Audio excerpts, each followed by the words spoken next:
او دلته راتلونکي څومره هم مېلمانه دي ټول متقدرمن دي عزتمن دي ټولو ته بخیر راغلی الحمدلله ثم الحمدلله څه نن د متوسي د رغونډېدو نه دا یو بات واضحه شوه دا خبره چې پی ټي آی یوه دی او انشاءالله تعالی روان دور د پی ټي آی دی په دا حل کې عزتمندو الیکشن دی الیکشن به د الیکشن په طریقې کوو په دې کې به ذاتیاتو ته هیڅ کله رسو د مو بنده کوشش وي چونکې د متوسي دا کلی وطن دی د یوې علاقې خلک یو مینې محبت سره دا یوه کړي دی د جمهوریت یو سټپ دی چې هغه کړي په مینې محبت سره تېره شي دا میاشت نیمه بعد یو الیکشن وي هغې نه بعد به متوسي انده خپلوۍ وي انده ملګرتې به وي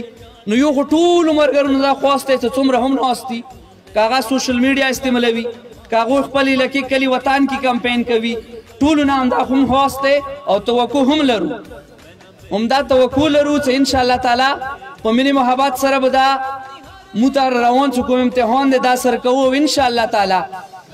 دا یو تسلسل به برقرار ساتو چې پاکستان تحریک انصاف والا ورکر د مینې محبت امن پسند خلک دي او دې سره به انشاءالله تعالی موږ دا کړي مخ ته بیایو عزتمندو چونکه باقاعده به نن د کمپین آغاز کیږي د موږ څومره د یونین کونسل په سطح باندې ټیمونه دي الحمدلله د پیرې تنظیم سازي اخیری سار ته رسیدلی دی وی سی باندې هم رسیدلی دی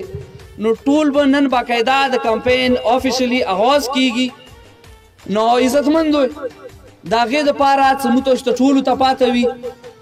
څه د خلکو کنوینس کولو دپاره یا د خلکو دپاره موږ کوم میسج وړو عزتمندو سمپل میسج دا دی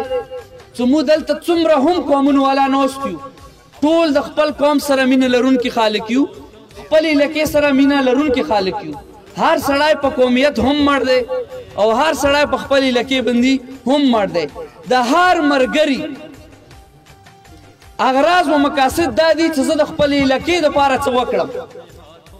یو مرګری هم نشته چې د هغه په ذهن کې د علاقې مفاد نه وي موږ که پاکستان تحریک انصاف سپورټ کوو د دې دپاره سپورټ کوو چې موږ د علاقې دپاره ونه خیر راوړو دا دی نو ځینې خلک دي هغوی دا تاثر ورکوي دغه الیکشن کې څوک یې قومیت طرف ته بیایي څوک به د مذهب طرف ته چې د مذهب په نامې باندې صرف او صرف د هغوی مقصد ووټ خستن دي عزتمندو دا انتخابات د هر سیاسي پارټۍ مقاصد صرف دا دي چې مو اقتدار ته ورسېږو